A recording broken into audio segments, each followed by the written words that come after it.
Magandang araw mga kaibigan.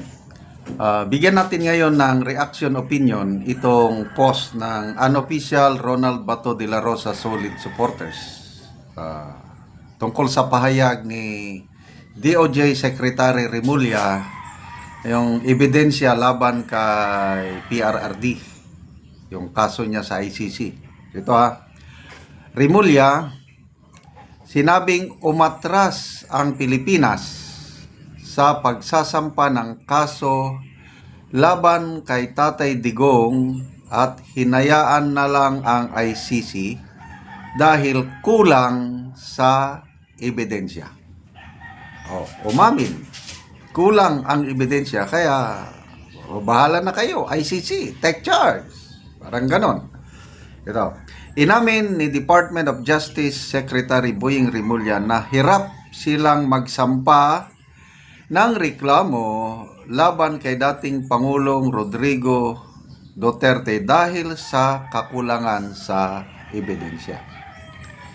Ayon kasi kay Remulla, maaaring wala o kaya naman ay sinira ang mga ebidensya na makakapagpatunay sana sa mga ginawang anomalya ng dating administrasyon. Take note yan either wala or sinira. Ito ang kanyang sinabi. There's nothing, not even a police report. You don't have a scene of the crime investigation. You don't have ballistics. You don't have DNA. We need to recreate and redo the case build up. It's not very easy, sabi ni Remulla. Dagdag niya, everything that could be erased was erased so that the cases would not push through. That is why this has reached the ICC. Dagdag niya. Okay. So, matatandaanan po natin yung Quadcom nag-imbestiga specifically para dito, EJK. And then yung initial committee report, ang conclusion nila, ang utak sa tanang krimen na nangyayari sa Pilipinas ay si PRRD. Syndicate daw. So, nagrekomenda yung Quadcom na sampahan ng kaso si PRRD. So, wala pa ang ICC this was last year. So, ang gagalaw noon, ang aaksyon doon, yung recommendation ng Quadcom, DOJ. So, ito ngayon ang pahayag ni Secretary Remulla na either walang ebidensya or sinira. So, dalawa lang yan. Kaya dahil walang ebidensya, kaya hindi sila nakapagsampa ng kaso dito sa Pilipinas. Kaya, bumagsak tuloy si PRRD doon sa ICC sa Netherlands. So, ang tanong, kung dito sa Pilipinas walang available na evidence, how much more doon sa ICC? Na yung mga investigators ng ICC, nagdepende sila sa Pilipinas sa data na So, I don't know, ano sa tingin niyo, anong comment niyo? Mag-prosper ba o mananalo ba ang prosecution sa ICC laban kay Tatay Digong kung walang ebidensya? Ngayon, sinasabi nila na 30,000 alleged EJK victims. Yung nakalagay sa warrant of arrest, 43 lang pala. Tapos, ang ipapadalang witness, nag-commit na ang DOJ, tutulong sa ICC, magpapadala 3 or 4 witnesses ang ipapadala doon na gastos ng taong bayan. Tayo po, mga nagmamahal kay Tatay Digong, gagastusan natin ang pamasahe ng mga witnesses laban kay Tatay Digong doon sa ICC. So, yan po. Ginigisa tayo sa sariling mantika. Anyway, ang problema lang talaga dyan, yung matagal na trial o hearing, matagal. Kaya nga nakakatakot, lalo na kung hindi nila aprobahan ang interim release ni Tatay Digong. Nako, kawawa ang ating tatay. So, pagdasal natin na sana ma-approve ang kanyang interim release, makalabas siya sa kulungan, mapunta siya sa isang bansa kahit malayo, at least hindi siya nakakulong. Na kahit magtagal na ang trial o hearing, sige na lang. Ang mahirap talaga yung nakakulong ang ating minamahal na Tatay Digong. Okay. So magbasa tayo sa mga comments. Jonah Eusebio. Paano magkakaebidensya?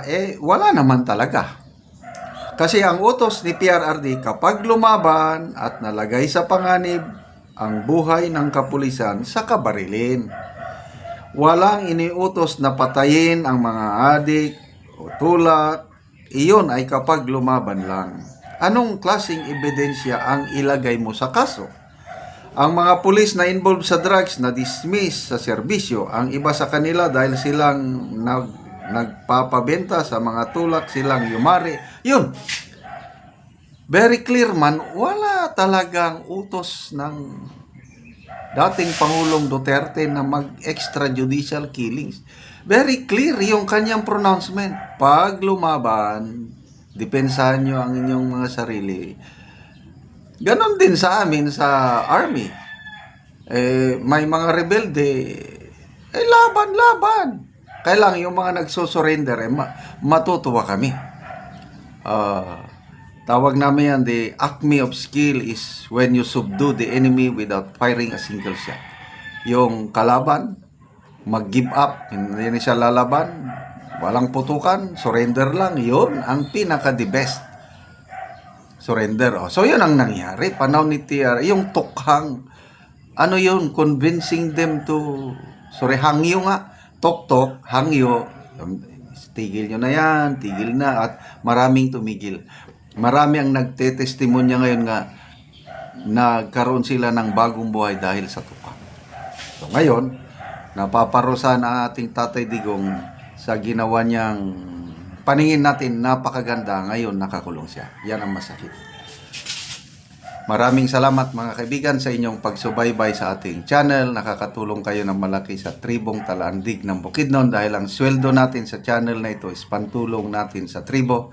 Na mimigay tayo ng livelihood assistance sa kanila, nagpapatanim ng sayote, saging lakatan at Arabica coffee. Panoorin ninyo ang video na ito. Una ni ang sidling nga kape nga among itanom. O karon mutabang na ni ang among mga anak sa pagdala.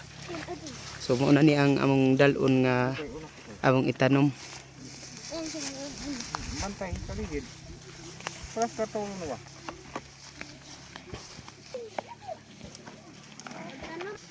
Salamat. Salamat sa Ginoo. Salamat sa Ginoo. Salamat sa Ginoo. Tabangan ang buti.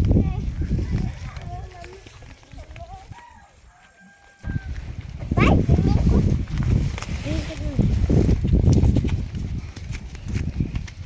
Kawa. Kanom na mi. Kamname.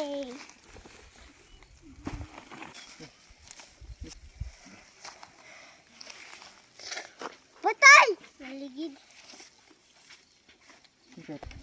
So mo na ni ang bangag. Gaana na kuan ang kuan. Purpurize na ra ng yuta. Rice na daan. Apo, ani? Kailangan. Umano pud niya mong kanom. Salamat jud kaayo nga makatanom na pod mi og kape kay ang akong uyuan nga nagtanom og kape karon nakapalit na siya og bunggo og nakawas na pod sila sa ilang mga kalisod mo magtanom pod mig kape.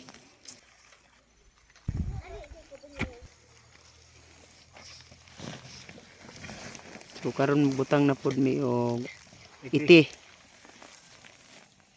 Tandayon nga duha ka Pujot. Pudyot.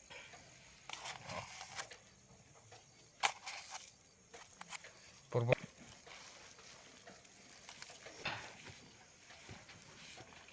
Yung seedling. Mikadal natin sipon. O karon mo na gini sa among natanom nga kape. 350 ni among itanom nga kape. So ang una namong tanom mauna ni ang saging lakatan nga hapit na mamunga. So 240 ang among saging lakatan. So ang among itanom nga kape karon 350. So salamat kayo sa nagsuporta.